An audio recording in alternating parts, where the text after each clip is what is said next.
Mesdames, Messieurs, bonsoir. Je vous souhaite la bienvenue dans la salle de Chelsea. Cette conférence que nous allons suivre aujourd'hui entre dans le cadre d'une série d'activités présentées au public tous les mois sur l'initiative de la C3 édition. La salle de Chelsea, je vais le dire en passant, est ouverte gratuitement aux jeunes pour tous les contenus de qualité. Nous avons aussi à l'arrière la salle Montpellier Dorval pour rendre hommage à ce fait intellectuel. C'est un espace de travail équipé d'une petite bibliothèque pour tous ceux et toutes celles qui veulent s'offrir un petit moment paisible de lecture. Avec notre slogan, la bataille, la travail pour bon bagage, la C3 édition entend promouvoir, soutenir toute activité pouvant contribuer d'une manière ou d'une autre au développement du pays. Le sujet de la conférence d'aujourd'hui propose une réflexion sur la formation de l'intelligence haïtienne et son rôle fondamental dans la construction d'un État fort et à même d'extirper le pays de cet abîme du sous-développement. Pensez l'État, pensez l'université. Pour l'intervention sur ce sujet, nous accueillons l'ancien Premier ministre, le professeur et haut gradé à différentes universités en Haïti à l'étranger, l'agronome Jacques-Édouard Alexis, que je vous demande d'applaudir s'il vous plaît.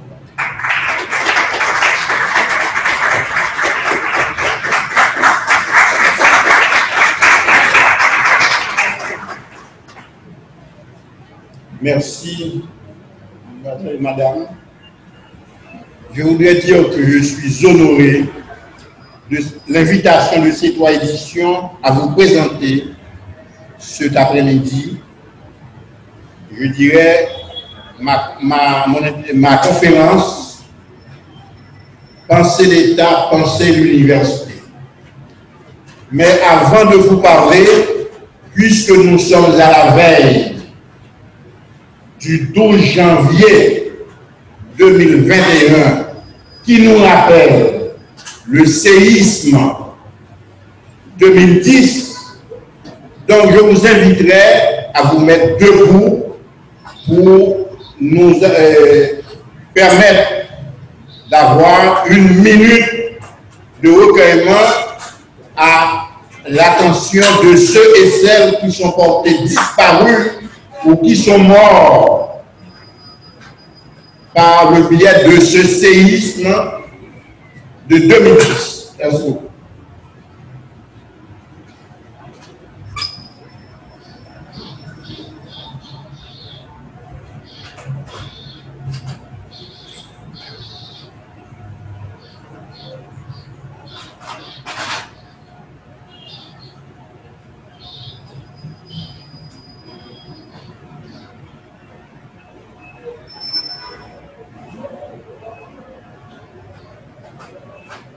Merci. Asseyez-vous.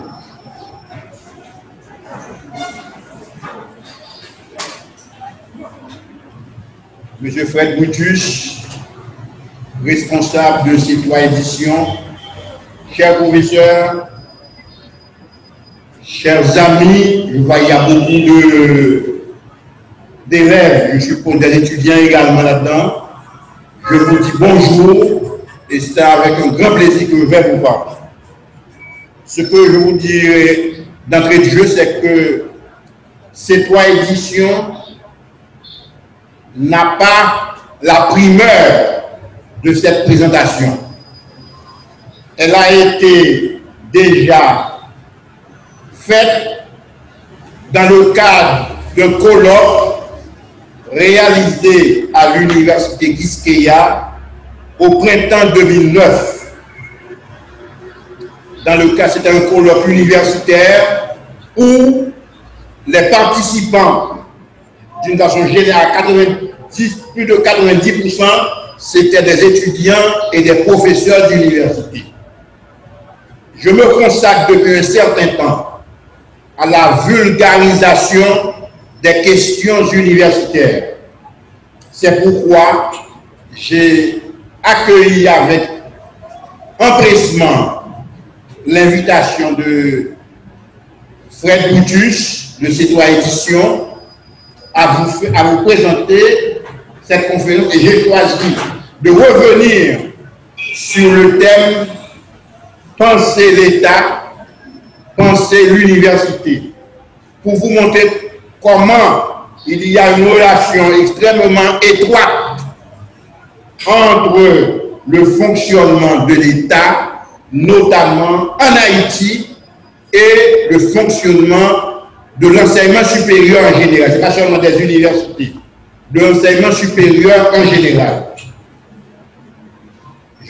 Comme il y a, je suppose, des lycéens, des collégiens dans la salle, je voudrais préciser que, en parlant d'université, on s'adresse à une branche de l'enseignement supérieur. Parce que l'enseignement supérieur, ce n'est pas uniquement l'enseignement supérieur universitaire. Il y a un enseignement supérieur non universitaire qui est tout aussi important pour le développement du pays que l'enseignement supérieur universitaire.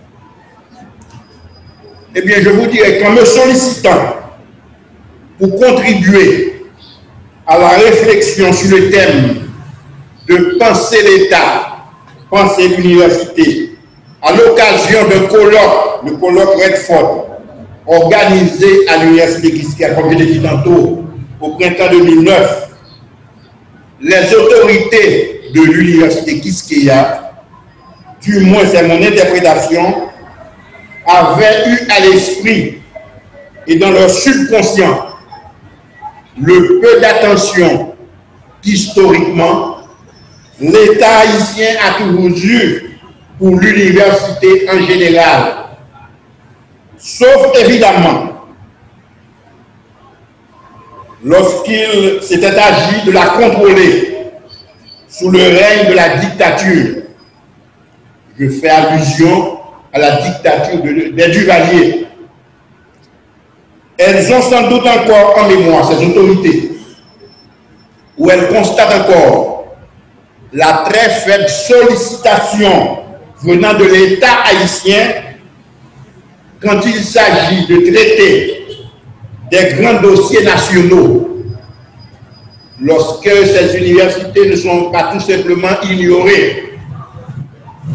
Et elles avaient encore probablement en tête les difficultés ou obstacles de toutes sortes que les universités ont à connaître pour arriver à faire vivre ces institutions, tous secteurs confondus au quotidien, qu'il s'agisse de l'université d'État d'Haïti, l'université publique, mais qu'il s'agisse également des universités privées.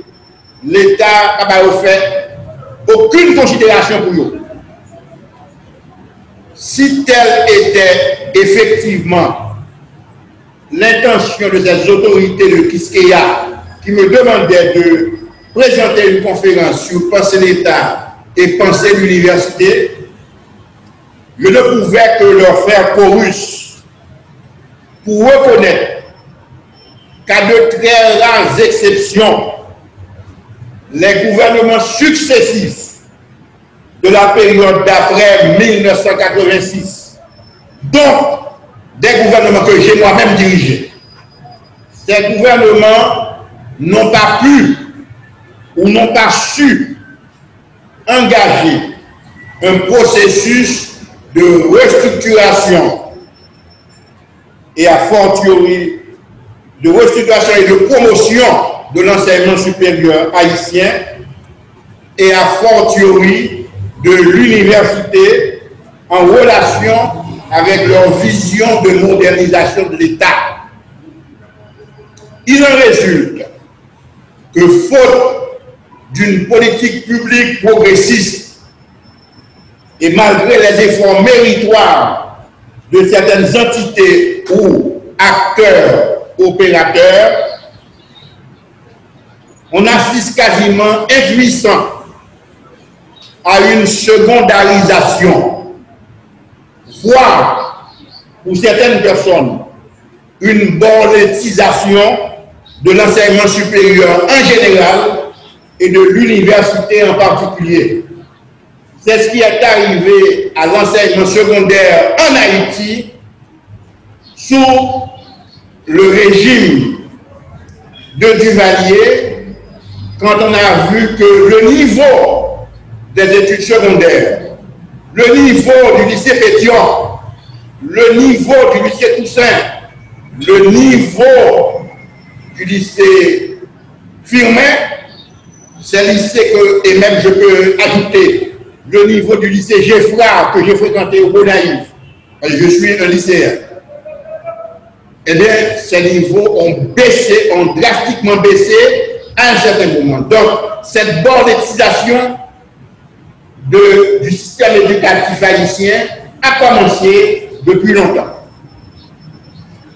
Cette situation intolérable ne pouvant plus durer, nous avons compris qu'il était de la responsabilité des dirigeants du pays de voir comment changer la donne en impulsant le mouvement susceptible de permettre au pays de montrer que penser l'État ne peut se faire sans penser l'université. Je ne suis pas un théoricien de l'État, mais ma pratique me conforte dans l'idée qu'Haïti a besoin de penser son État dans le sens d'une construction ou d'une refondation. Nous ne sommes pas dans le cas de figure où il faut du moins d'État, où il faut alléger l'État. Nous avons besoin d'un État fort. La réalité est qu'il y a lieu de plaider et de travailler dans le sens de la construction d'un État fort, d'un État moderne, bien au fait de sa responsabilité quant à l'atteinte des objectifs, tels que la réussite des enjeux fondamentaux pour le pays d'Haïti, des problèmes récurrents en fait auxquels nous sommes confrontés depuis longtemps, tels que donc la protection de l'intégrité du territoire et le renforcement de l'identité nationale. Nous avons besoin d'être maîtres chez nous, ou bien de revenir comme maîtres chez nous. Et puis le sentiment de l'identité nationale. Quand en Occident, on accuse les nationalistes, je pense que dans un pays comme Haïti, tout le monde doit être nationaliste. Nous avons besoin de renforcer notre culture, de renforcer notre patriotisme, parce que ce sont des notions qui sont en train d'être perdues dans ce pays.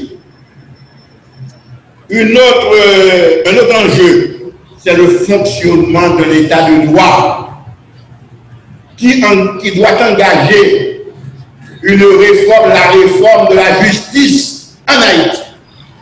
Parce que l'état de droit, c'est pas quelque chose qui se crée comme ça au petit bonheur.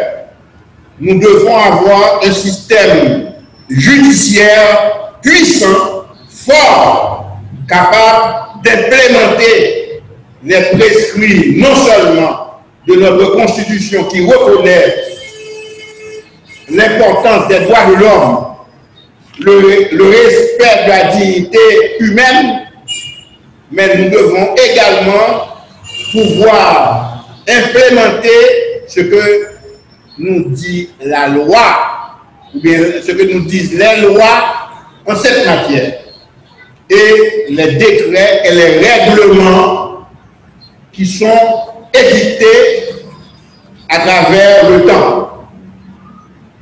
C'est également, nous devons avoir un État bon gestionnaire. par une bonne réforme de la fonction publique. Un État bon gestionnaire qui voit ses administrateurs compétents, qui sont nommés non pas par recommandation de quelqu'un replacé, qui sont nommés, qui sont recrutés uniquement sur la base du mérite, sur la base de ce qu'ils apportent comme compétences.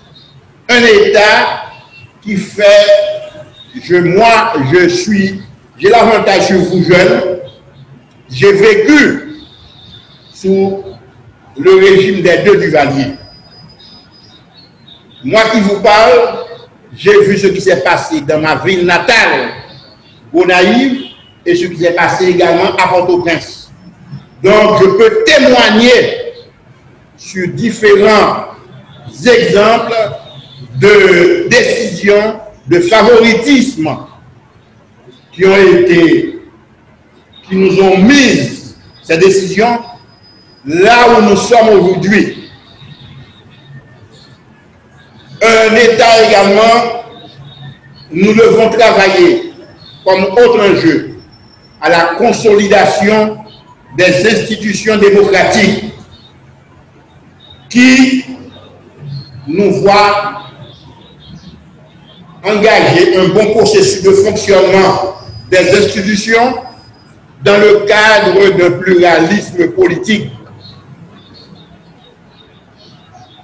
Une autre considération à faire sur ces enjeux, c'est le déploiement de l'État et la fourniture des services de base sur l'ensemble du territoire national.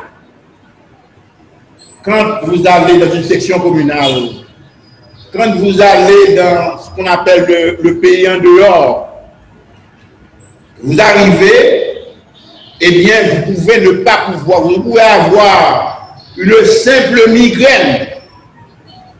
Ça nous les têtes fait mal dans le pays. Et vous allez dans un petit dispensaire et vous êtes capable, pas qu'à joindre, pas même un comprimé pour prendre, parce que vous avez besoin de traiter migraine. Je me rappelle, j'étais étudiant en deuxième année à la faculté d'agronomie de Damien. J'ai été envoyé en stage de deuxième année à Vialet, Petit Gouave. J'ai mangé un poisson. Un de ces jours, j'ai consommé un plat de poisson et je me suis ramassé dans un hôpital. À ce moment-là, existait une compagnie américaine canadienne. La compagnie qui exploitait la bauxite à Miragoâne, qui avait un hôpital qui m'avait accueilli.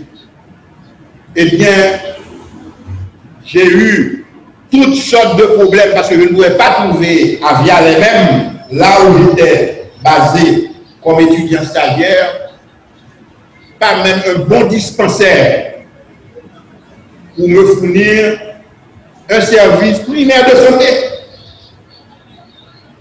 Donc, j'ai passé une semaine à l'hôpital de Miragoâne, cet hôpital de la compagnie Reynolds Mining Corporation. Et mes parents qui sont au Gonaïves ne savaient pas que j'étais interné à cet hôpital. C'est l'homme qui quitte l'hôpital là, c'est moi-même qui a annoncé que j'étais malade là-bas pendant 11 semaines. Tout simplement parce que le service de base de santé n'était pas offert dans la zone.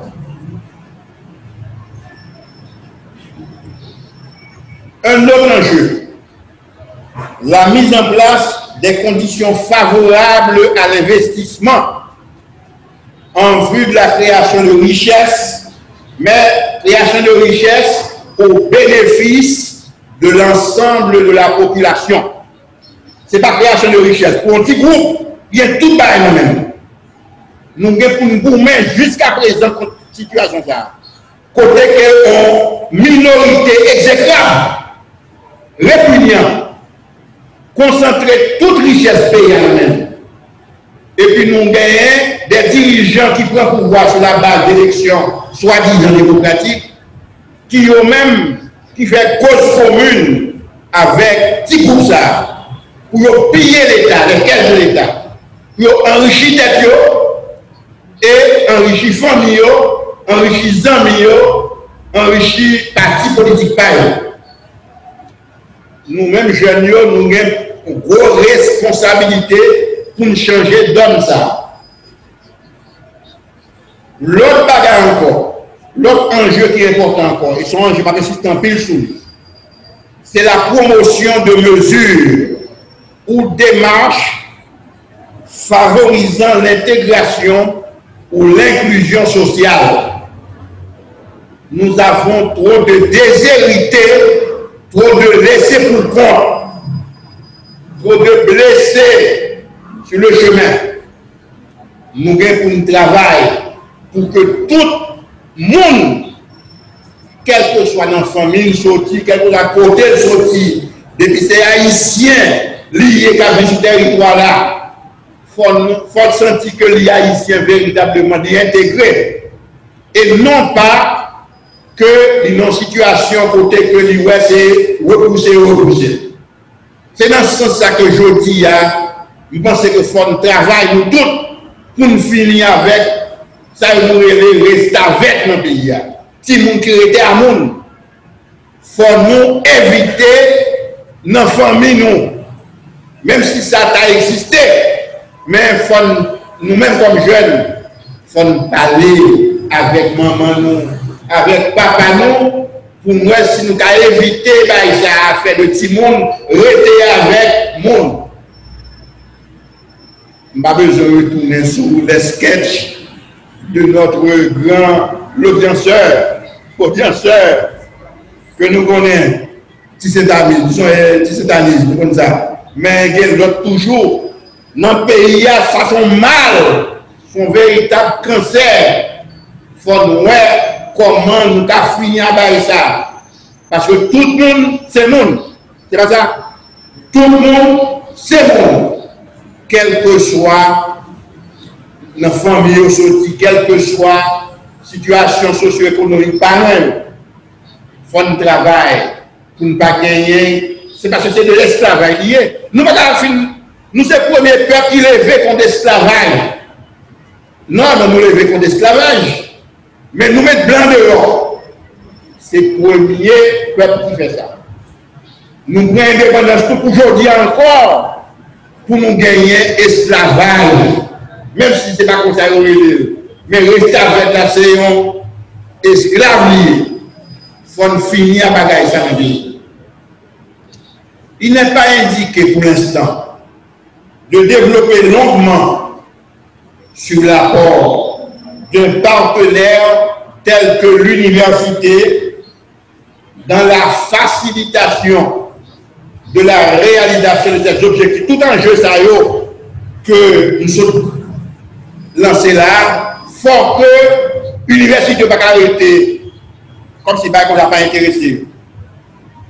Disons pour faire vite, si on ne connaît pas de relation directe entre la croissance économique et l'expansion de ce niveau d'éducation de l'université, il n'est pas non plus observé ces jours-ci de pays connaissant un certain développement économique et social qui n'est pas accordé une attention particulière à son infrastructure d'enseignement supérieur.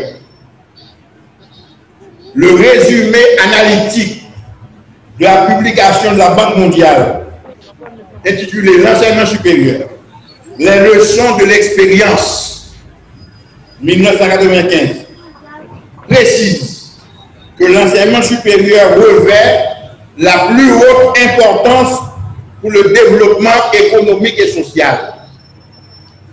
Car c'est aux établissements d'enseignement supérieur qu'il incombe en premier lieu d'inculquer aux étudiants les connaissances et les compétences de haut niveau qui leur permettront d'occuper des postes de responsabilité dans la fonction publique, dans les entreprises et dans les professions libérales. Ces établissements, les universités, font progresser le savoir grâce à la recherche. Ces établissements servent de relais pour le transfert, l'adaptation et la diffusion des connaissances.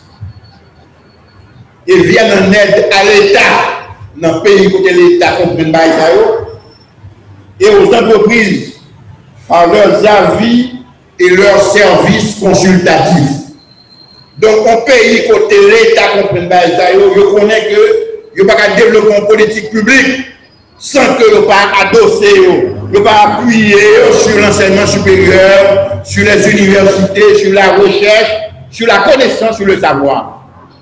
Nous avons l'impression que nous-mêmes en Haïti, je parle des dirigeants, je ne dis pas haïtien, je dis dirigeants que sont allergiques au savoir, ils sont allergiques à la compétence, ils sont allergiques à la science. Donc nous avons un effort pour faire monde comprendre que le développement pas sortir dans le ciel comme ça tomber. Développement, c'est d'abord une vision, c'est une stratégie, c'est des actions à la fois structurantes, mais également des actions ponctuelles également qui mènent dans le développement. Donc, il faut diriger à comprendre ça. Dans la plupart des pays, les établissements d'enseignement supérieur jouent également un rôle social important. Ils ont aidé à forger l'identité nationale. Ils ont offert un cadre pour conduire des débats. Ils ont une université, par définition, forcément un lieu qui est accessible non seulement à étudiants, à professeurs, mais il est accessible aux masses, à toute catégorie sociale pour permettre que le débat fait là-dedans. Les questions que le pays a, c'est dans l'université pour débattre questions. C'est là pour que le monde vienne poser des questions, vienne demander explications, vienne demander si on ne comprend pas ce qui va passer, vienne demander aider à comprendre. Mais penser l'État, penser l'université, ça suppose l'existence d'un cadre politique et normatif clair qui situe l'ampleur des réformes à opérer pour permettre à l'enseignement supérieur en général et aux universités en particulier d'être à la hauteur des attentes de la société, tant en ce qui concerne la réalisation de leur mission générale de création, de transmission, de vulgarisation du savoir, qu'en ce qui a trait au partenariat avec l'État dans la mise en œuvre des politiques publiques. Il revient à l'État d'élaborer ce cadre normatif clair, ce cadre politique et normatif clair. Ce n'est pas l'université qui est capable, il doit même élaborer. C'est l'État haïtien qui doit élaborer. Alors, quelqu'un nous a dit, mais ça, dit là, l'autre jour, le gouvernement dit là, sorti une série de décrets sur l'enseignement supérieur. Mais ces décrets qui sont dans le tête, ce n'est pas des décrets qui chita, qui discutaient avec les intéressés, les universitaires, les professeurs, les chercheurs, les parents, les directeurs d'école, les professeurs dans le niveau secondaire, niveau fondamental, sont pas là avec eux, parce que le système éducatif est un tout. L'enseignement fondamental, ou l'enseignement secondaire, ou l'enseignement professionnel, ou l'enseignement supérieur, ou l'enseignement universitaire, ils sont tous liés ensemble. Donc, on peut faire des réformes. C'est moi-même qui parle avec nous là, je suis capable de dire que c'est un ministre de l'éducation. C'est un reproche. Moi-même, moi, j'ai fait c'est-à-dire à l'équipe ministre Bernard, qui était lancé sous régime Jean-Claude Duvalier, la grande réforme de l'éducation. Moi-même, les samedis Damien, j'étais peut-être vice-doyen ou bien doyen, non, vice-doyen d'abord, faculté agronomie Damien. Non, avant, peut-être même, non, pas vice-doyen de ça. J'étais peut-être professeur ou bien étudiant même. Mais l'homme venu commencer à une responsabilité dans la faculté d'agronomie d'Amiens. L'homme après, niveau, chaque année, niveau dans le concours d'admission, étudiant qui va entrer dans le concours d'admission, ou un niveau qui nous fait, chaque année de plus en plus faible. Nous commençons à intéresser à la question d'éducation parce que nous sommes professionnels dans l'université. Nous commençons à m'intéresser à la question d'éducation du haut. Ce qui a passé là, nous mettons en cours, pas de jamais cours de français, nous Damien, parce que l'étudiant qui arrivait en première année à la faculté d'agronomie, il avait le niveau minimal de français que tu dois gagner pour te permettre de faire l'université. Nous sommes obligés de mettre en cours de français. Et c'est l'ancien doyen de la faculté de linguistique appliquée que nous avons relais pour qu'il te vienne démonter tout ça. C'est Pierre Vernet. Après, nous faisons Pierre Vernet faire un cours créole. Créole dans la faculté d'agronomie. Parce que là, nous sommes étudiants qui ont composé, étudiants qui ont baillité, qui ont fait rédaction, pas rédaction, qui ont fait dissertation. Nous sommes étudiants pas même capables. Même ça l'écrit, souvent de l'expliquer. Il n'est pas qu'à expliquer parce qu'il gagne des problèmes. Non seulement il gagne des problèmes en langue étrangère, que le français, que l'enseigne dans le langue maternelle français. Or, le français est une langue étrangère pour les Haïtiens. Langue, nous, c'est langue créole. Donc, nous sommes obligés, si nous sommes en difficulté sur question ça, nous sommes obligés de faire Pierre Vernet son cours sous question linguistique pour nous, sous question créole français dans la faculté d'agronomie. Imaginez-vous, l'université a obligé à patcher, l'université a obligé à retourner à sa priorité faite dans l'enseignement primaire ou fondamental et dans l'enseignement secondaire pour corriger, mais il n'y a pas besoin de corriger, pour compter. Si pas une politique d'ensemble sur les questions linguistiques, dans l'éducation dans le pays, sur le déploiement de la langue dans le pays. Donc, il revient à l'État, comme je l'ai dit tantôt, d'élaborer ce cadre qui reconnaîtra la place de l'enseignement supérieur dans le processus de développement national. Sa contribution à l'amélioration de la performance des autres niveaux d'éducation. Parce que c'est leur travail que l'enseignement supérieur doit faire. Il n'est pas seulement de contenter à former des médecins, des agronomes, des professeurs, des juristes, etc. Mais l'enseignement supérieur doit aider à relever le niveau, les autres niveaux. Niveau enseignement fondamental, niveau enseignement secondaire.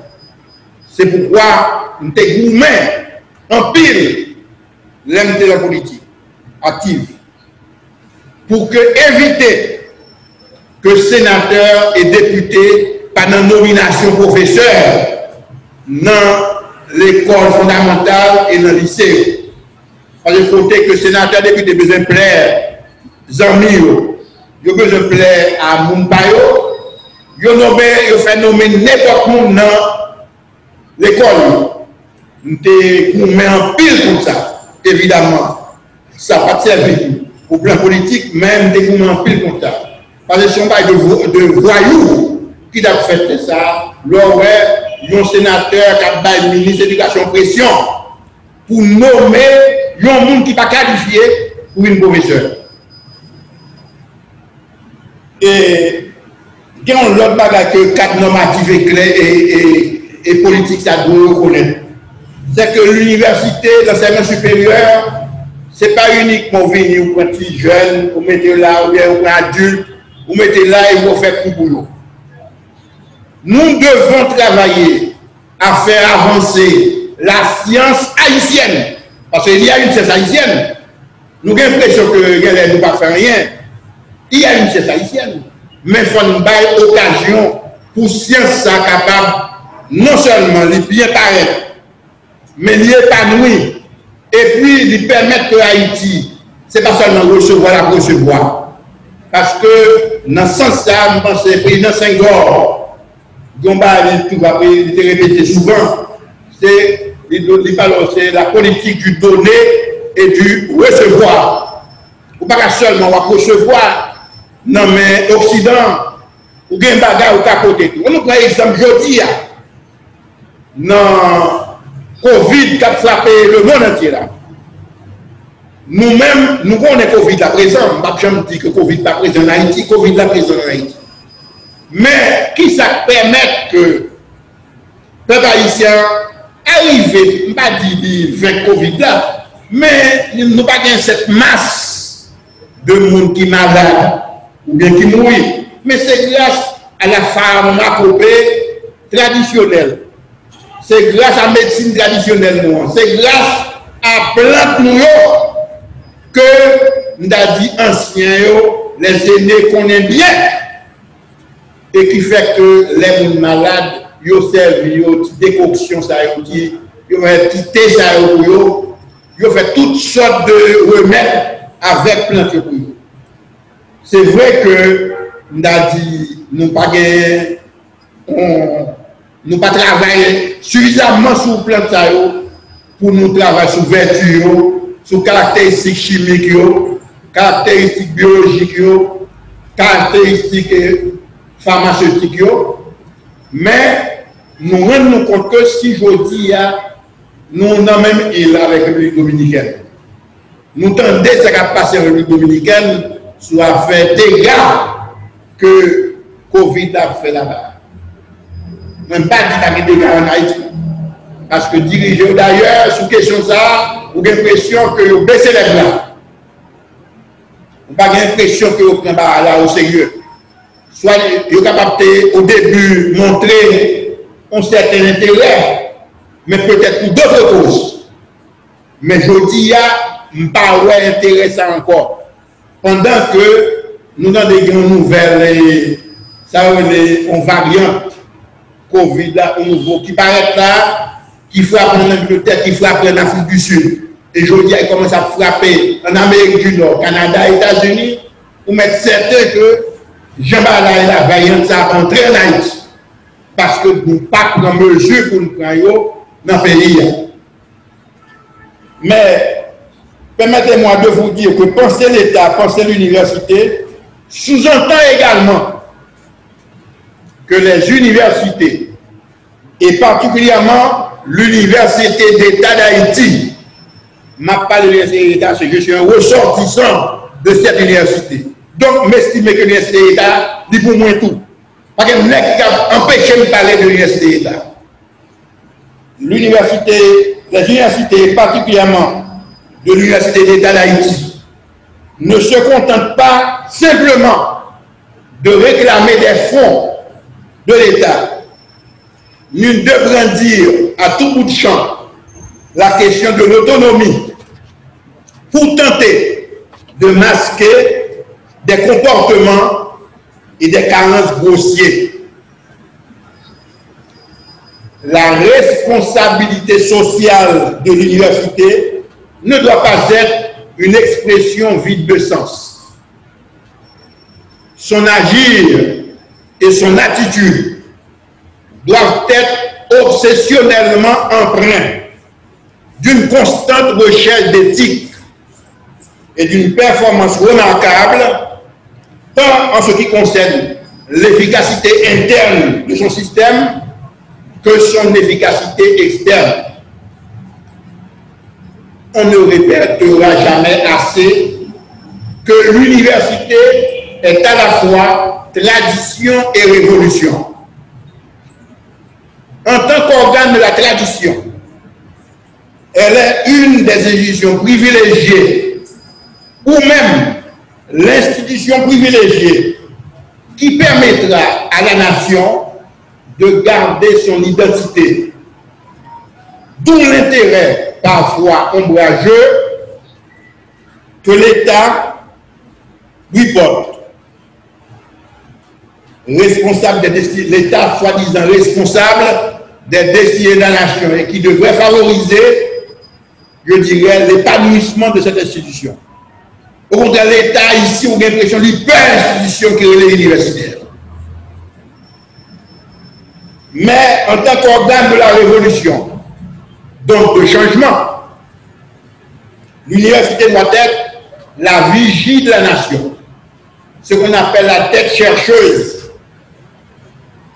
Et il est de l'intérêt de l'État lui-même de favoriser l'éclosion des conditions qui garantissent l'indépendance de l'université. Pas l'autonomie, non, c'est l'indépendance de l'université par rapport à son environnement politique.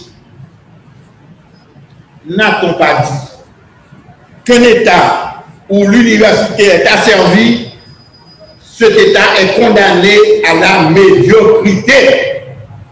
Pas de mentir dans ça. Mais l'université doit être également bien consciente de la précarité des ressources budgétaires. Précarité en train d'être aggravée par la récession mondiale et la brusque dégradation de la situation financière internationale, notamment en ces temps de corona. L'université a à se montrer imaginative pour arriver à mobiliser les ressources matérielles nécessaires à son fonctionnement adéquat. Pas dans aucun pays côté que c'est l'État seul qui finance une université. Ça n'a pas existé à travers le monde. Peut-être dans les pays de l'Est, dans ces pays de l'Est, la Russie, et l'autre, tout pays, la Tchécoslovaquie, qui a existé, et l'autre pays qui était dans le pays de l'Est, côté de l'État, c'est seulement l'université. Ils ont une université par définition, en dehors de comme l'État supposé d'aller, quelle que soit l'université, que c'est une université publique, que c'est une université privée. Mais en dehors de comme ça, l'université doit même développer d'activités sans que ne pas entrer dans la marchandisation, travail à faire, mais il doit développer une capacité de mobiliser des ressources financières. Donc, comme je l'ai dit tantôt, elle a donc à se montrer imaginative pour arriver à mobiliser des ressources nécessaires à son fonctionnement adéquat.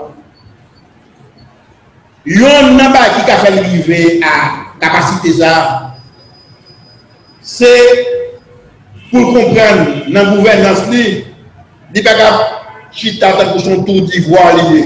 On bagaille qui en l'air, qui n'a aucun rapport avec la société la vie là. L'université doit être immergée totalement dans la société qui l'accueille, de la société qui l'environne. C'est pourquoi les notions de rendement, les notions d'imputabilité, les notions de reddition de compte, ces notions ne peuvent pas être étrangères à l'université, quelle qu'elle soit, que c'est une université publique, que c'est une université privée.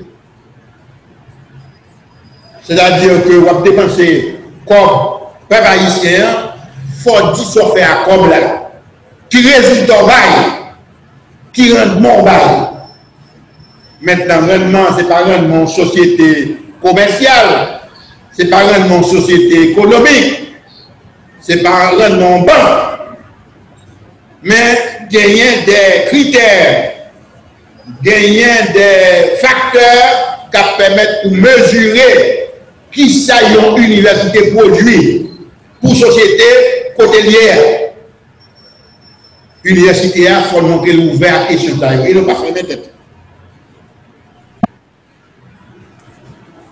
aussi s'attend-on à ce que l'autonomie qui lui est reconnue comme consubstantielle à son travail, eh bien, cette autonomie lui impose également des devoirs de démocratie et de participation.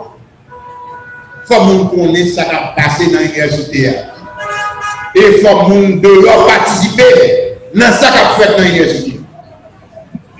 Devoir de pluralisme idéologique. C'est éviter qu'un groupe politique mette la main sur l'université. Il faut éviter ça dans le pays. Devoir d'ouverture idéologique et géographique. Ouverture idéologique, la fondamentale. Parce que une université, il n'est pas dit que l'État n'a fait idéologie.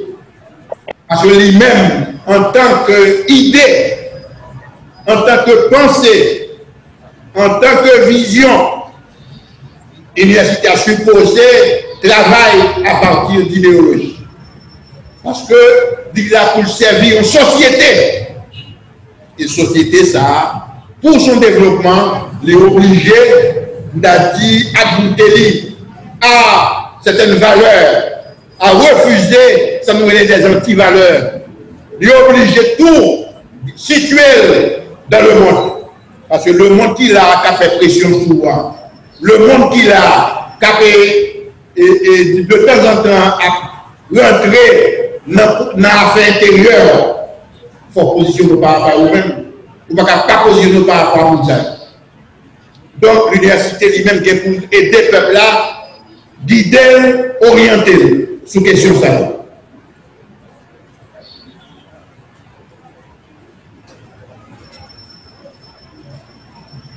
Devoir que l'université a gagné, c'est devoir d'unité du savoir et du savoir-faire. Parce que l'université n'est pas un bagage seulement théorique ou bien l'air. Il faut l'université a tenu compte de capacité monde que la diplômée, monde qui vient pour un certificat même. Est-ce que monde ça qu'on va véritablement faut un travail dans ce sens. Et devoir d'adaptation à la réalité haïtienne. Mon l'autre va encore bien. Nous, on doit coopérer. On a coopéré avec d'autres universités étrangères. Pas de problème de coopération. Mais comme je disais à l'heure, c'est donner et recevoir. Donner et recevoir là, c'est. Nous avons coupé cloué comme monsieur qui dit yo fait, yo voyez, par moi. En nous faire voyer par tout. Nous connaissons les choses déjà. Et bien c'est sous question ça. C'est même pas l'université n'a pas arrêté la recevoir seulement comme si c'est étranger qui a produit savoir, c'est étranger qui a produit connaissance, et puis nous ne pouvons pas produire rien. Donc, nous devons faire effort pour que nous soyons capables de participer aux échanges mondiaux, aux échanges universels. Moi-même, j'ai réfléchi sur l'université haïtienne, mais écrit ça dans plusieurs documents. Nous devons parler de la contribution d'Haïti à la formation de l'universel. L'universel, là, ce n'est pas l'Occident ou bien la Chine qui a monté qu'on y a, qui doit seulement apporter pour nous, nous devons pour nous porter pour nous. Nous montrer déjà à travers ça nous fait dans le monde.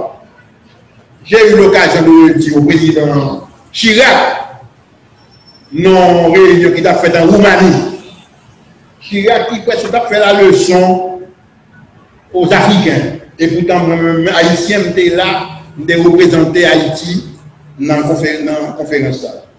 Je prends la parole pour dire que je fais attention parce que dans la salle là, nous gagnons un pays d'Haïti qui est présent là. L'on parle de déclaration universelle des droits de l'homme. Je dis, mais qui monde qui a aidé à la matérialisation de cette déclaration universelle des droits de l'homme? C'est Haïti. Je dis, c'est Haïti qui a aidé, parce que là, ça, déclaration universelle des droits de l'homme, nous-mêmes jeunes, on connaît que l'idée fait pour blanc seulement. et que les Noirs, tout le monde qui est noir, pas de droit à liberté, pas de droit à ça, les droits de l'homme, ça. Mais qui monde qui vient matérialiser, qui société qui matérialise? C'est la société haïtienne à travers l'indépendance que nous nous sommes donnés.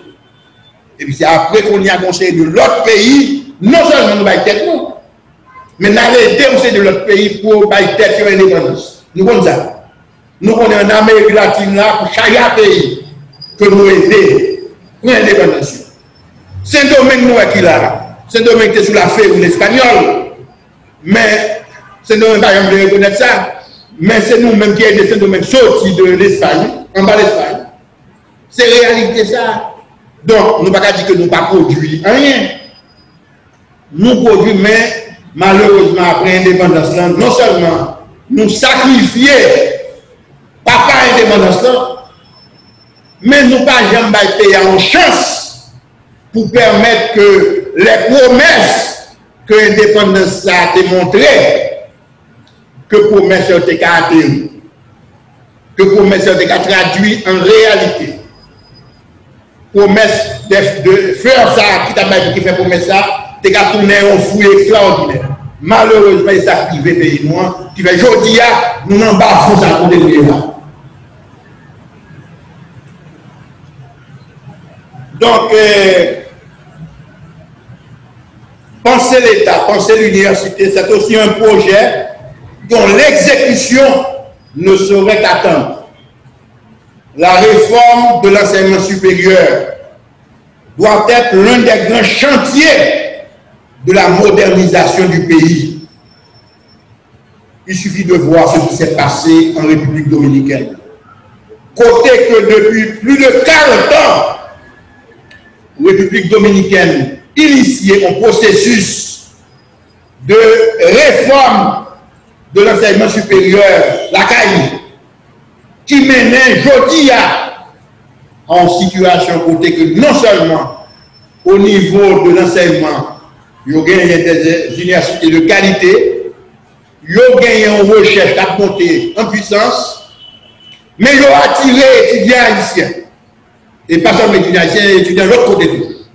Mais jeudi, nous avons presque entre 30 000 et 40 000 étudiants haïtiens en République dominicaine, qui pas seulement dans l'université, il y a dans l'enseignement secondaire technique, il y a dans l'enseignement professionnel, il y a dans l'université, il y a dans l'enseignement technique. Et l'organe de ça, ça a représenté pour une famille haïtienne, pour les petits à étudier en République dominicaine, là, sous côté nous là. C'est entre 200 et 300 millions de dollars. Ça nous est les dollars 20 là. C'est ça qui passe, oui là. C'est comme ça qu'on dépense ces domaines au lieu de dépenser dans le pays. Donc, l'université, nous, mes amis, l'État haïtien, il faut montrer qu'il est conscient de problèmes d'ailleurs et que ça permet que l'université en Haïti, est épanouie, est capable de fournir un enseignement de qualité et promouvoir une recherche qui a la satisfaction des attentes du pays. C'est pourquoi en 1987, nous avons parlé avec nous à grand monde, attendez, nous avons parlé avec nous à grand monde. En 1987, moi j'étais membre d'une commission de réforme de l'enseignement supérieur dans le pays d'Haïti. Moi j'étais fait une série de recommandations avec l'autre qui était avec nous. Nous avons préparé, nous pensons que la tête supérieure est faite en 3 phases. En première phase, c'est définition du cadre conceptuel de la réforme. Parce que l'État a des mots pour le dire sur faire réforme. Ça. Élaboration de loi pour qui fait réforme en fait là. On loi cadre de l'enseignement supérieur et la nouvelle charte de l'Université d'État d'Haïti. Ça y est, première phase. Deuxième phase là, nous avons proposé pour mettre en place les structures pour réforme. Harmonisation des structures actuelles des établissements d'enseignement supérieur avec celles proposées par la réforme. Troisième phase là, planification universitaire. Identification de programmes et projets en fonction du plan maître de l'enseignement supérieur national et de la recherche scientifique.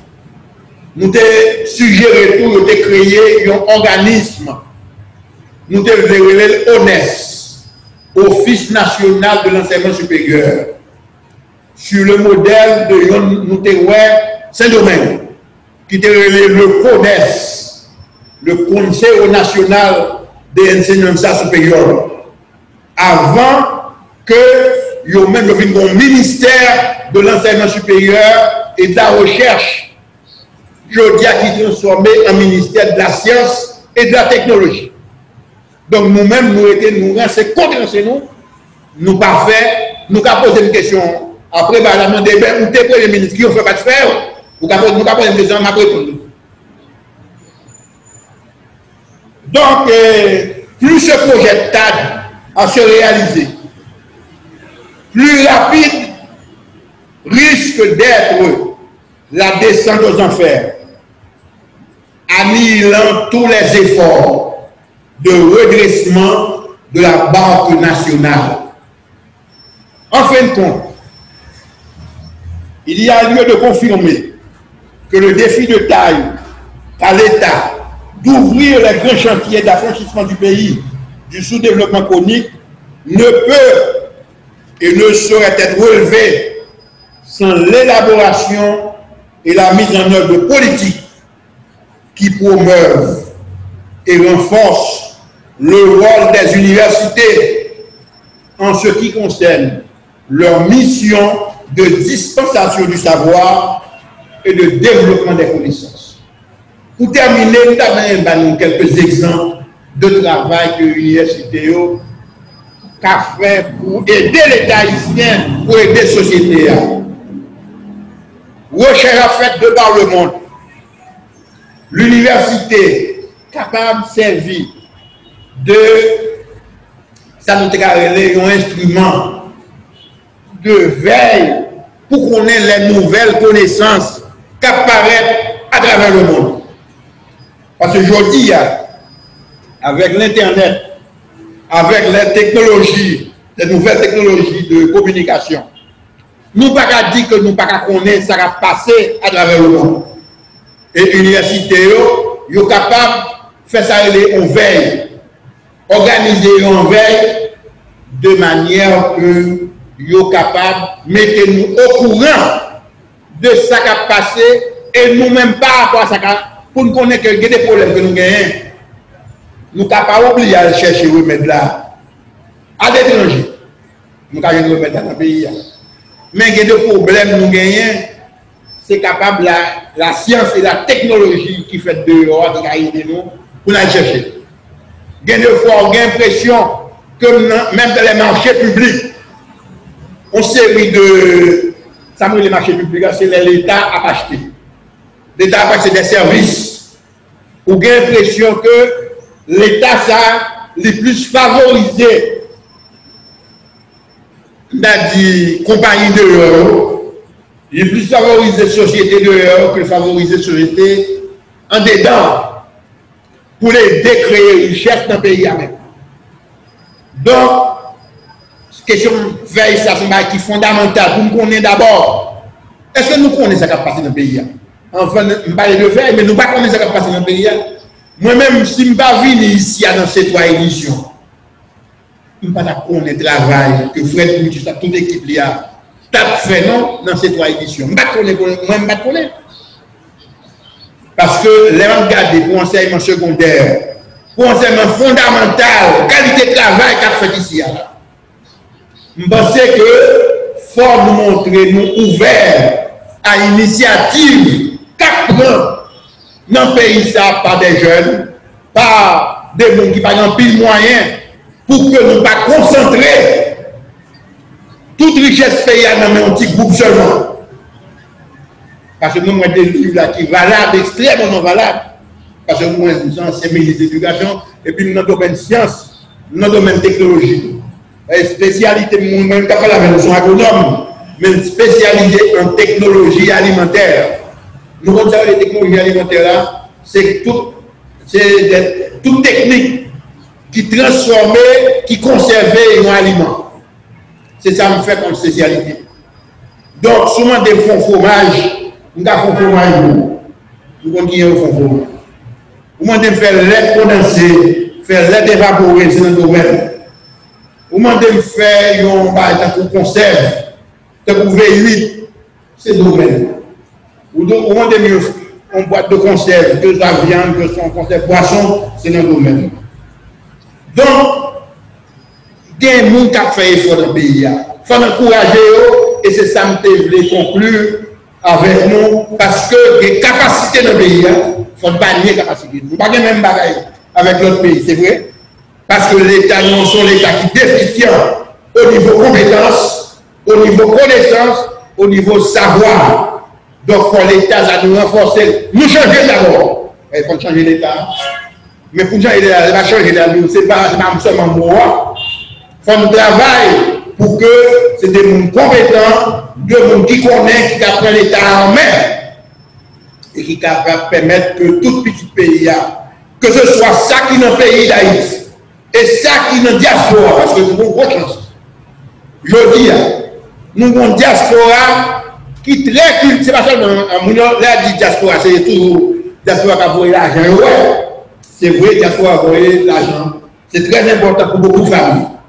Mais nous gagnons une intelligence dans la diaspora extraordinaire pour aider nous à avancer, faire université avancée, faire éducation avancée, faire recherche avancée dans le pays. C'est sous ça que je vais camper là. Je vais dire merci de l'attention nous et disponible pour essayer de répondre à la question.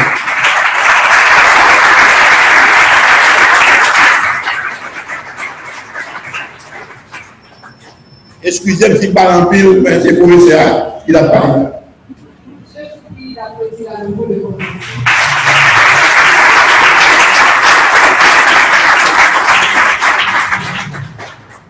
Nous allons maintenant passer aux questions. Je vais essayer dans les séries de questions. Donc, si vous avez... Il y a une question. 3 questions par série. Donc, si vous avez des questions, levez la main, s'il vous plaît, j'ai déjà 2 personnes. Mettez la première à vous et à vous. Ensuite, on peut faire une histoire et après.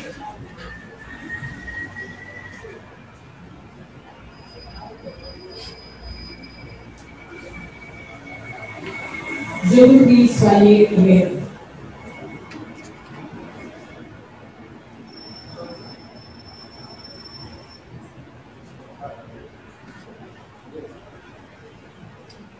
Bonsoir. Donc là, c'est le finalisé. Moi, il y a un espoir dans le collège Maxime Robespierre. Je vous remercie. Pour si belle activité ça vous fait pour continuer l'assessment. Question maintenant, il n'est pas tellement difficile. Qui rôle l'université avec l'État dans le pays?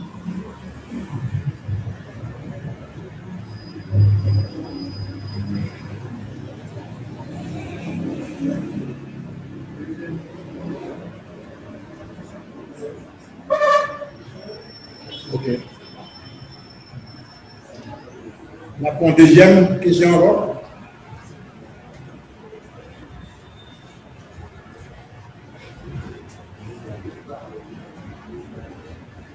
Bonsoir, professeur. Je vous remercie pour ça.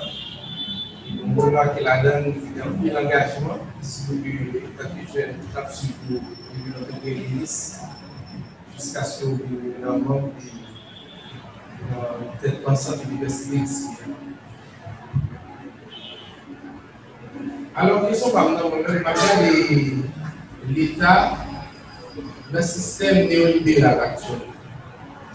Il y a un système qui construit en dépendance dans le pays d'Haïti, que le même système ça veut dire Haïti dans un groupe pays que nous relèvons à l'économie périphérique. Ça que comparativement avec l'autre pays à l'économie périphérique, c'est que c'est des pays qui subissent des dépendances par rapport avec notre gros pays qui est une bonne économie. L'économie du savoir, l'économie au niveau technologique, etc. Moi-même, Est-ce qu'il y a une certaine colonialité du savoir dans notre pays pour en Haïti qui rend que l'université haïtienne, l'université publique, il y a une possibilité pour nous produire normalement. Donc, dans la colonialité de savoir ça, ils mettent des agents sur le terrain qui font promotion pour les données extérieures. Qui vient faire que l'université qui colle ensemble avec l'État par des nations et des nations dominées, vient faire que l'université a une tendance pas de confiance en lui par rapport avec le financement que tu as supposé joindre pour faire des études, des recherches. Et dans la même université, ça c'est pour exemple l'université d'Haïti, il y a une certaine résistance qui a fait par rapport avec deux trois facultés qui ne peuvent pas entrer dans la logique colonialité de savoir, à savoir faculté sciences humaines, à savoir ethnologie, à savoir économie, comme si qui toujours une opposition faite par rapport avec tel concept d'université dans Haïti, disons rectorat. Et le monde qui fait partie de l'université d'État d'Haïti, dans le dit que doit parler de l'université d'État d'Haïti. Est-ce que il y a même qui ne pas contribuer pour caser l'université d'État par rapport avec ça que l'université fait avec l'école privée en termes de possibilités économiques, en termes de salaire, etc. Dans un pays, côté qui 90% dans l'offre scolaire universitaire, c'est structure privée qui est essentielle. Donc, nous avons regardé à partir de colonialité du savoir. Troisième question, je vais finir répondre trois questions et je vais finir la troisième et puis commencer à répondre.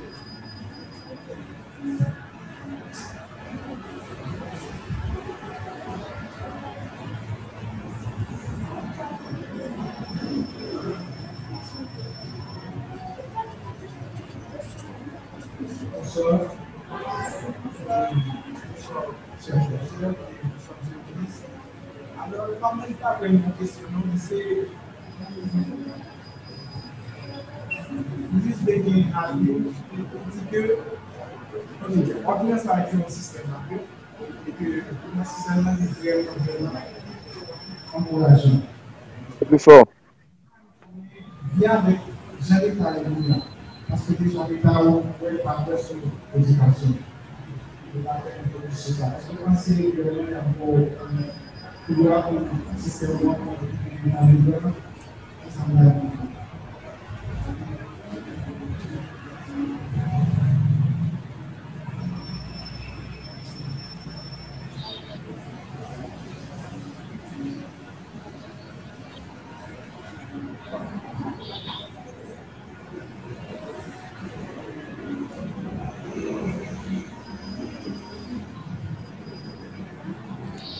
Bon, avant de tenter de répondre à trois questions, nous avons dit que nous avons parlé avec un monde qui n'a fait l'université. Ça ne veut pas dire parce que nous sommes dans l'université, il a répondre à toutes questions. Il faut être très humble, très modeste sur Baïsaï. Il a une approche de questions. Mais ça ne veut pas dire que nous comptons toute bagaille. Il faut faire très attention. Nous-mêmes, qui pouvons passer dans l'université, nous souhaitons nous passer. Nous pensons qu'il faut comprendre ça très bien. Qui rôle l'université, qui rôle l'État dans mon pays? C'est une belle question. Nous avons fait tout un colloque sur ça. C'est une belle question. Et je pense probablement, et Fred, ou même moi, retenu. Ça sont belles, qui a fait l'objet de plusieurs conférences même. C'est très intéressant que les jeunes posent des questions. Qui voit l'université, voit l'État. On va commencer par l'État d'abord. L'État. L'État, il est là en particulier pour gérer une société. Société, ça est capable. Et sous forme de nation. Il est capable sous forme de un pays. Et l'État vient pour gérer dans satisfaction, nous avons dit carrément du plus grand nombre. Il n'est pas pour gérer pour une minorité, pour la gérer pour favoriser seulement un petit groupe. L'État doit être capable à la fois au service de l'ensemble communautaire, et là, ce n'est pas seulement non, mettez l'école, mettez soins de santé, mettez de l'eau potable seulement. C'est permettre que toute opportunité autour, parce que ce n'est pas seulement service pour nous garder, il faut nous garder l'opportunité qui est dans le pays, opportunité l'ouvrir à toute catégorie sociale. C'est très important parce que nous n'avons pays côté que tel, je prends un exemple là. Nous n'avons pays côté que monde qui a l'argent, monde qui a le savoir, c'est eux-mêmes qui sont en mesure de bénéficier de toute bagaille. Je ne vais pas nous exemple. Le ministère de l'Éducation nationale a construit l'école, a construit le lycée. Moi-même, j'étais confronté à ça. Le plus souvent activé, c'est des gens qui ont compagnie, qui viennent avec le ministre, qui vient avec le président, qui vient avec le premier ministre, qui jouent un contrat. Mais il faut une politique publique qui permette que deux petits jeunes qui finissent faire ingénieur, qui nous fait architecture, ils ont mettre ensemble une politique de crédit qui permette que eux-mêmes aient accès à crédit, ils sont capables, en particulier, ils sont capables de monter société.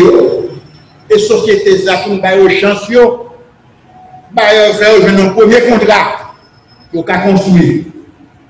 Parce qu'il y a l'argent que vous avez demandé, il n'y a pas de gens qui viennent l'argent pour permettre que le film n'est capable d'avoir accès à un contrat. C'est l'État pour l'État, favoriser l'émergence, permettre que jeunes et petits groupes qui sont en situation qui n'ont pas de moyens pour avoir accès. C'est le travail de l'État. L'État est pour lutter contre la discrimination. L'État est pour garantir les services de base à l'ensemble de la population. Et l'État n'a pas gagné pour dire, puisque c'est eux-mêmes qui gagnent, je ne pas ouvrir, pour enrichir l'autre. Je ne pas pour faire ça. L'État doit travailler pour lui capable de mettre opportunité dans toute petite société.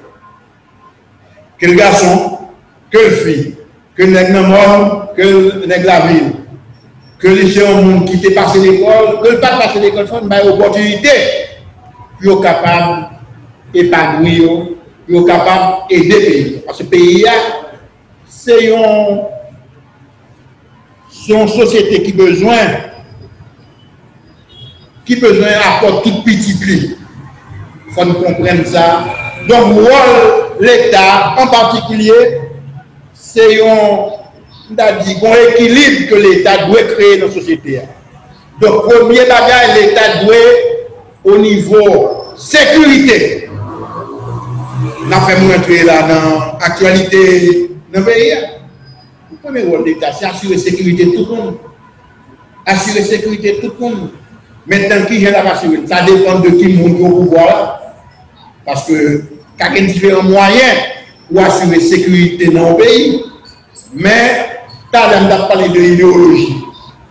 On a parlé de doctrine pour qui te permettre que nous connaissions sous qui base, qui ça qui valeur pour nous, mais qui ça qui anti-valeur ou qui contre-valeur. C'est tout base qui permet que l'État ça organiser pour assurer la sécurité de toute société. Deuxième bagage, c'est l'épanouissement sociétaire. Épanouissement sociétaire contre la misère. Épanouissement sociétaire contre la maladie. Épanouissement sociétaire contre, on a dit tout ça qui t'a avili sur monde contre l'indignité. Et enfin, lui permettre que tout le monde ait une chance. Chance, c'est l'opportunité de la créer pour toute catégorie sociale. Donc, moi-même, je ne vais pas rentrer trop dans ça. Je préfère dire ça parce que je suis un monde qui est très pratique. Je ne vais pas faire philosophie de l'État, pas entrer dans ça. Je vais dans ça, je comprends comme rôle de l'État. Maintenant, qui est l'université? L'université, par définition, par définition, c'est un temple côté non seulement je transmettre savoir, je transmettre connaissance, mais le créer connaissance. Nous comprenons ça, le créer connaissance. Il y a des universités, il y a des chercheurs, par contre, si nous comptons des universités qui ont ce qu'on appelle des prix Nobel. Vous tenez tel chercheur, tel professeur dans l'université, il a un prix Nobel de chimie, un prix Nobel de physique, un prix Nobel de la paix, un prix Nobel d'économie, un prix Nobel, pas qu'on est. Donc, on a toute catégorie de prix Nobel. C'est à travers, c'est pas à travers la transmission de la connaissance qu'on fait, non.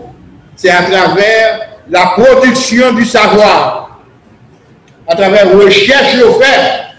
Et recherche, dans un premier temps, c'est recherche théorique, certes, mais recherche qu'on débouche sur des applications qui permettent de développement fait dans le pays. On nous regarde ce qui a passé avec le Covid, ou bien la Covid, Covid là paraît là. Sur la quantité d'argent dans le pays, il y a moyen investir pour que tu gagné un vaccin, un vaccin contre Covid là. Nous avons qui fait en 2 temps 3 mouvements. Il fait en 2 temps 3 mouvements parce que il y a d'abord des professeurs, des scientifiques, des chercheurs de qualité, de haut niveau dans le pays. Deuxièmement, parce qu'il y a un investissement de l'État, parce que c'est un problème collectif lié.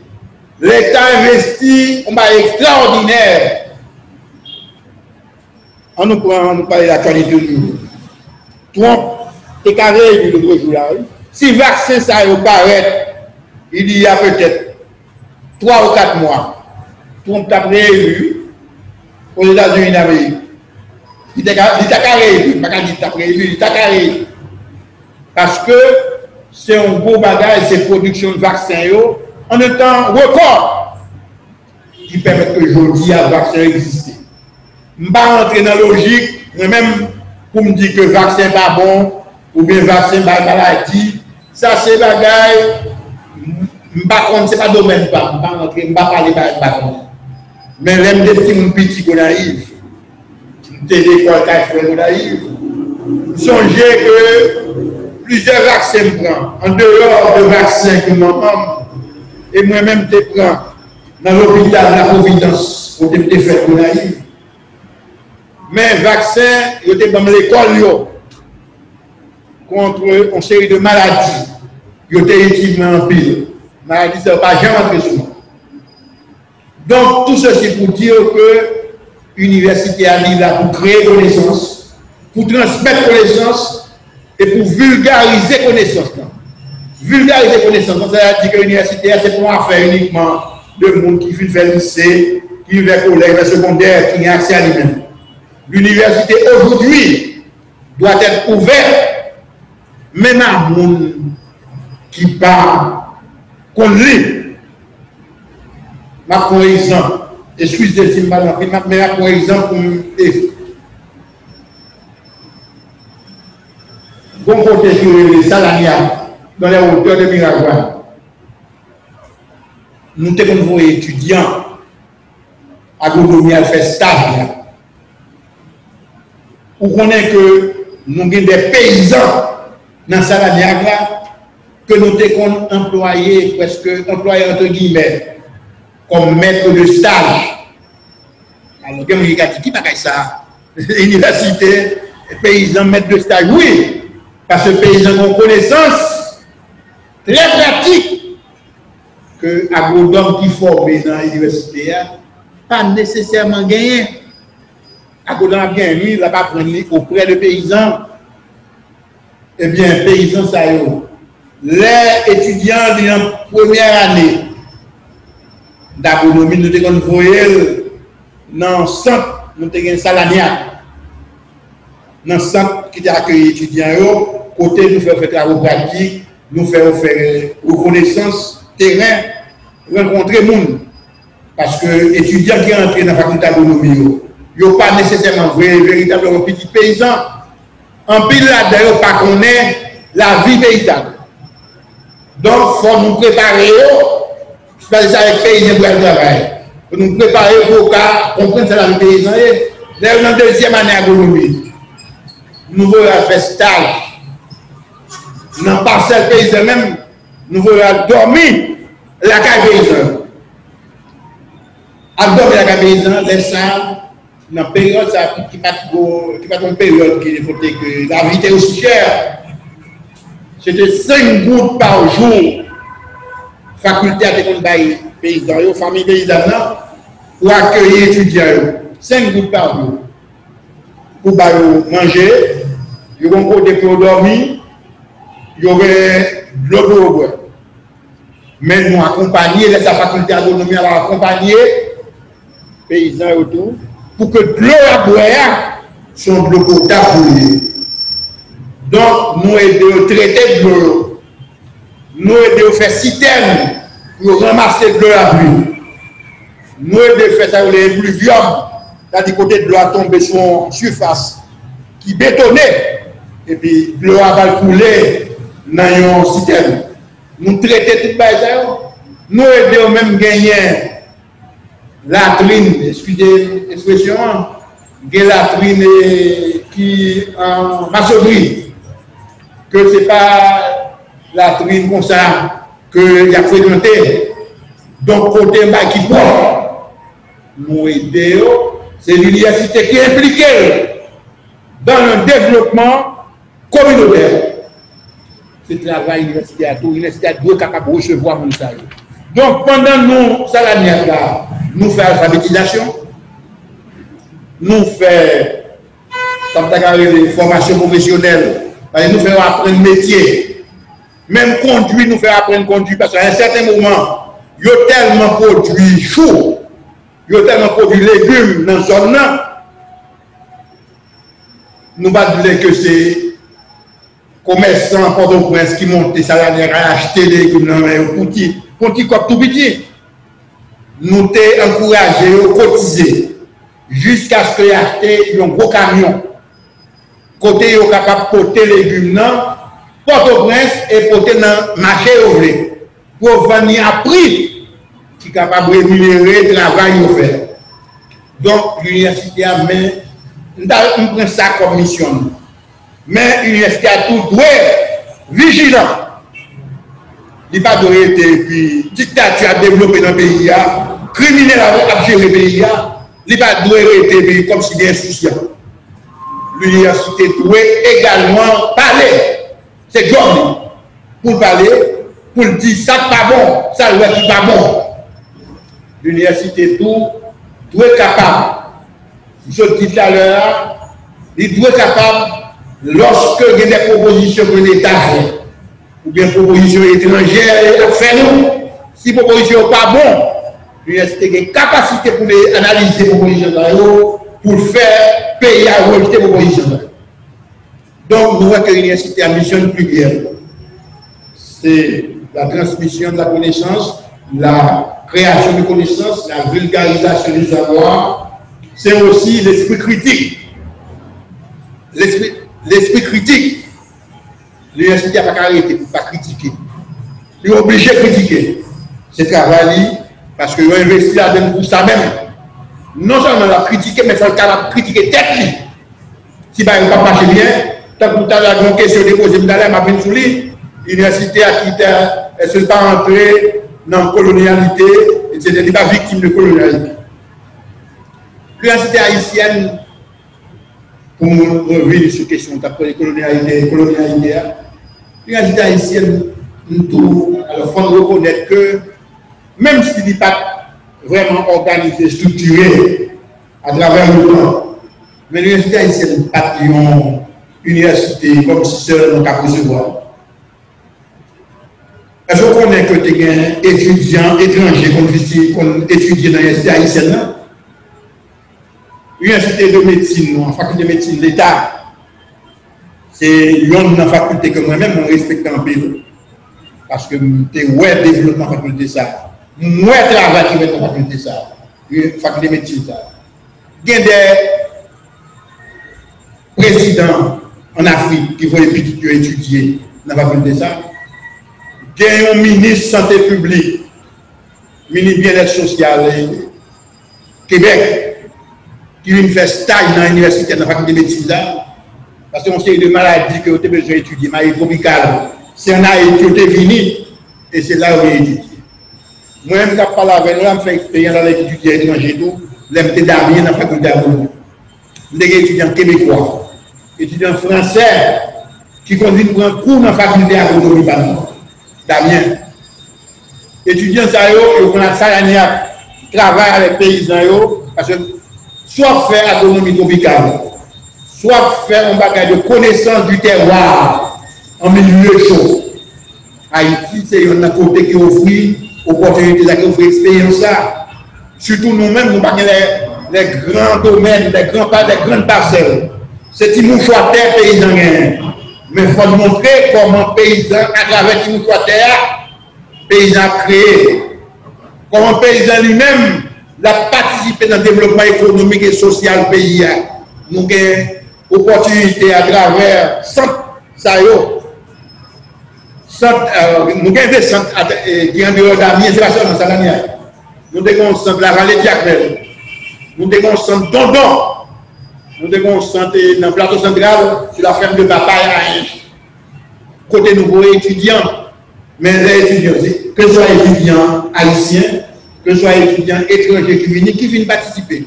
Donc, nous connaissons ça au les bails là. Bon livre que nous écrit, après maintenant, moi-même c'est même qui ai révisé le livre là, mais c'est un bon agronome haïtien qui écrit là avec des spécialistes dans l'enseignement, dans le développement rural qui écrit.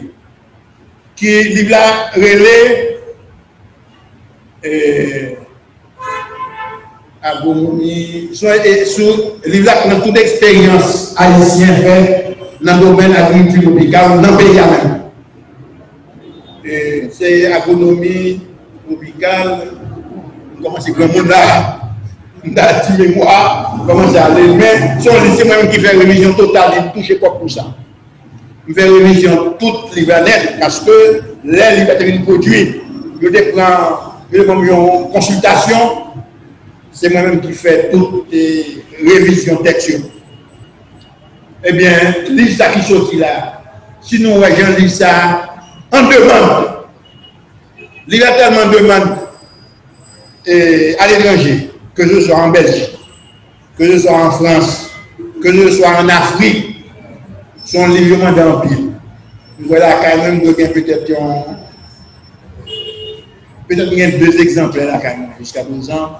Donc, on a toujours fait cadeau de un exemplaire que nous mais son équipe tellement bien faite que les gens demandent. Il réédité, ça vient 2 ans. Il réédité, ça vient 2 ans. Je vais rejoindre un exemplaire fait. Donc, colonialité est toujours là. Mais nous comptons tout pour avec. Mais surtout, ça qui est qui est fondamental, nous avons pris conscience de questions de colonialité, surtout dans la formation. Mais il y a une colonialité qui est subtile pour capable même. C'est dans la recherche. Côté que, si vous ne prenez pas bien, parce que l'État ici n'a pas financé la recherche, il n'y a aucun budget pour vous. Donc, la recherche en Haïti, que ce soit à l'université d'État, que ce soit à l'université Kiskeya, que ce soit dans des centres privés encore qui gagnent, des centres de médecins, des centres d'agronomes, des centres d'ingénieurs, etc. Tout ça, c'est l'étranger qui finance, qui autonome au caractère si l'État n'a pas compris l'importance pour financer la recherche. Donc, au bon problème là, il y a des fois, je me dis subtil, je ne vais pas parler extérieurement. Il y a un vice-recteur qui est dans l'université qui est docteur Evans Emmanuel. Monsieur, j'ai occupé de grands postes dans l'université, tout comme tout de grands postes à l'étranger. Mais docteur Emmanuel, il mettait le doigt sous question ça, il dit que, il y a des fois, sous pas prendre, il faut réfléchir sur des problèmes qui ne sont pas même problème. C'est-à-dire, monsieur, bon problème, qu'on est en France, au Canada, aux États-Unis d'Amérique, et puis, ils mettent un cop dehors. Et puis, c'est eux-mêmes qui financent les recherches. Mais il y a mettez au fond piste de recherche, ce n'est pas piste de recherche là qui est important. C'est qui ça qui hypothèse de travail. Hypothèse de travail qui n'est pas concernée du tout. Et puis c'est sous ça, vous mettez. Donc, ou même, si vous ne réfléchissez pas bien sur la question, parce que piste là doit exister, mais ou même faut nationaliser piste ça, pour regarder comment le problème est présenté dans le pays, pour revendiquer une capacité d'adresser le problème, même si le financement vient dehors. Parce que dans la recherche scientifique, il y a place pour toutes sortes d'apports. Apports qu'on a capable de paraître, qui ne sont pas intéressés, mais ce n'est pas vrai, non? Où on doit faire une recherche jeudi, et puis, ouais, demain, c'est ça, maintenant, qui servit le monde entier. Je vais vous donner un exemple. Lorsque les Américains refusaient de recevoir mango haïtien, nous devons exporter un pile mango en Floride et aux États-Unis d'Amérique.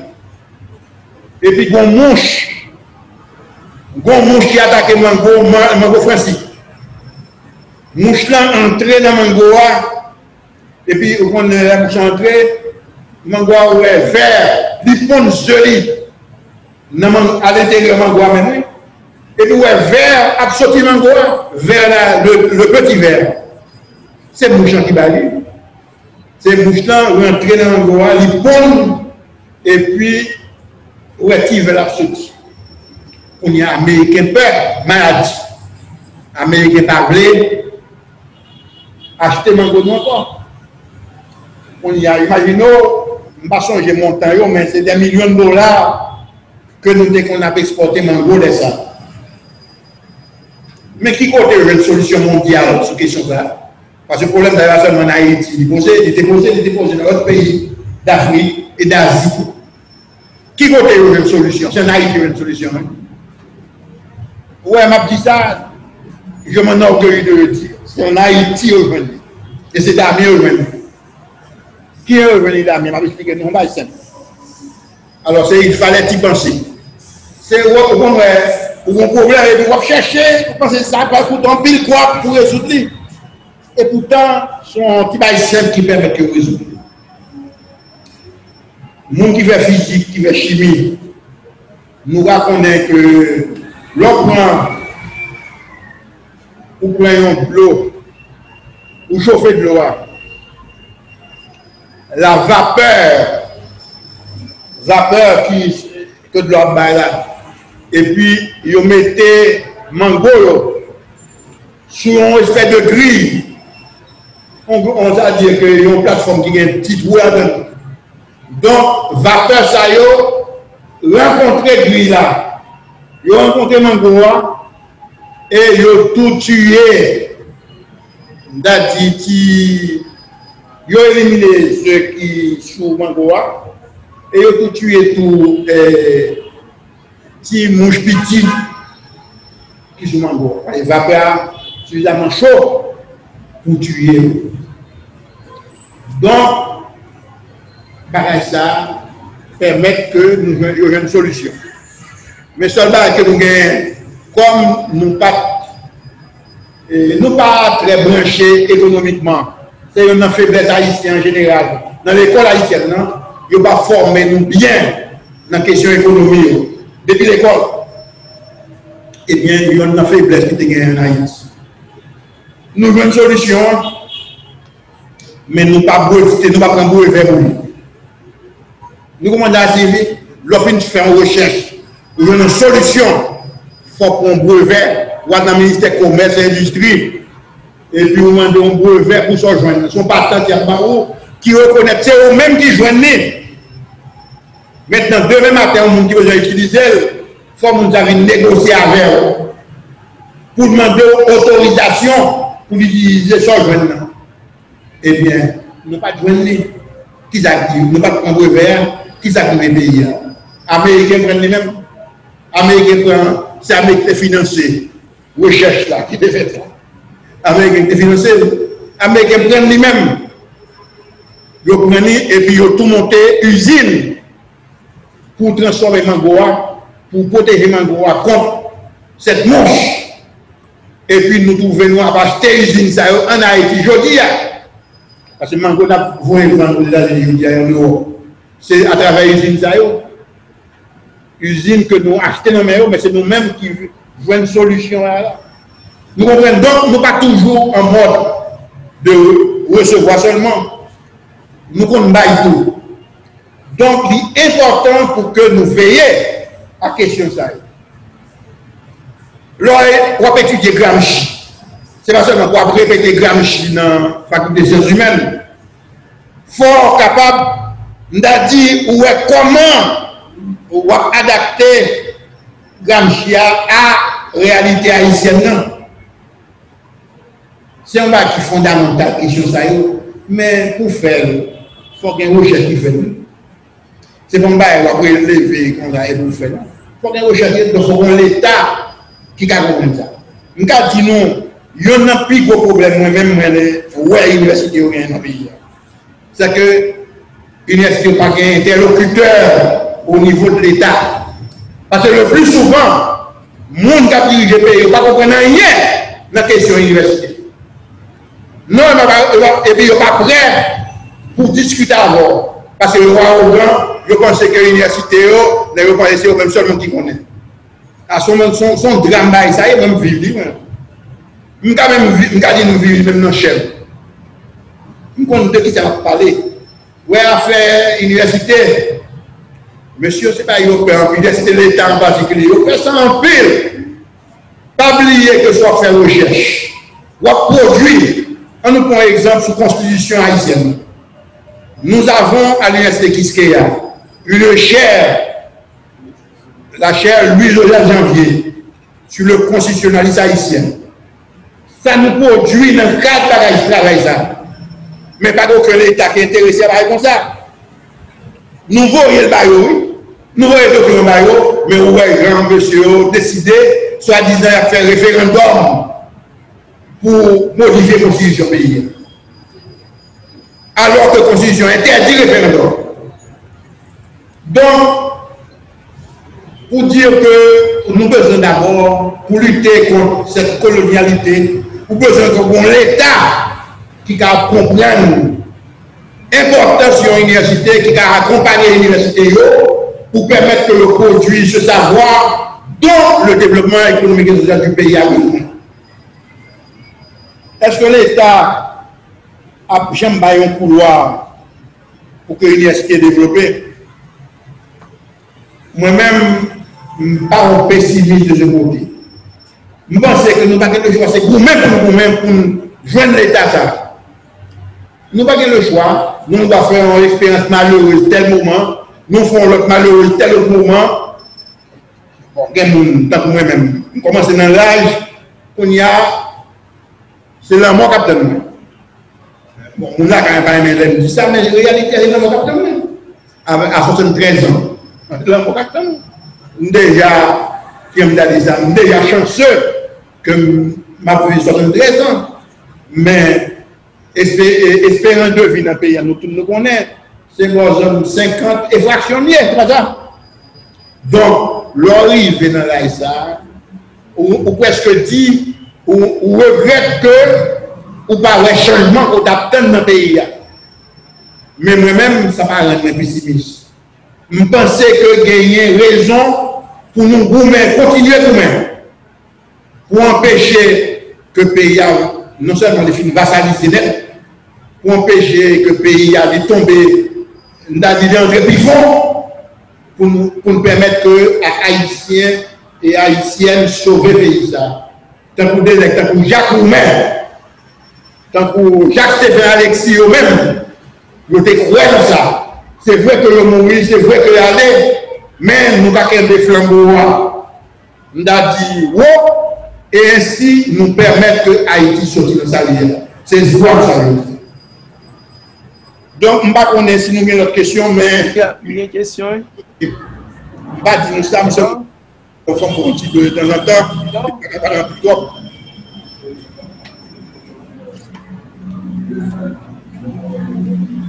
On va malheureusement faire seulement 2 questions.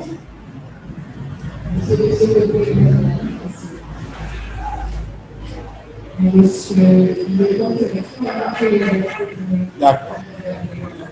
Excusez-moi, on est corrigé à parler par un pile.